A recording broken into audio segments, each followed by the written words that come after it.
lesson is about how to make a simple movie using Windows Live Movie Maker application by just simply using pictures, text, and music.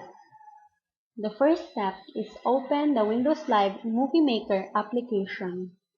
Click Add Videos and Photos button to add photos or videos you want. After that, you will notice the time frame at the right side. You can actually add animations on the photo. You can even adjust the duration of the time frame. After that, click the Home and click again the Add Videos and Photos button. Click another photo and repeat the first procedure every time you add the picture and go back to Home. We will going to add text to the picture, serves as the title of our movie, Ligado.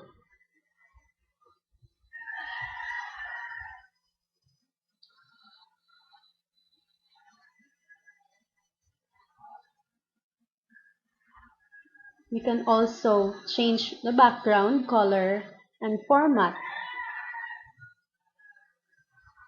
on how the appearance of the title in the movie. Lastly, we are going to insert a music in order to make it more meaningful. That's it. Now, we're going to play the movie to see the output.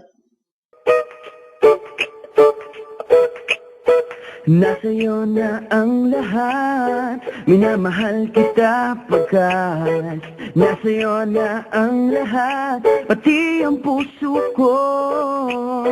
Nasa'yo na ang lahat, minamahal kitang tapat.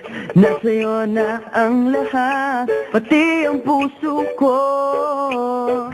Oh, oh, oh, oh, na nasa'yo na ang lahat. Oh, oh, oh, oh, oh, na nasa'yo na ang lahat.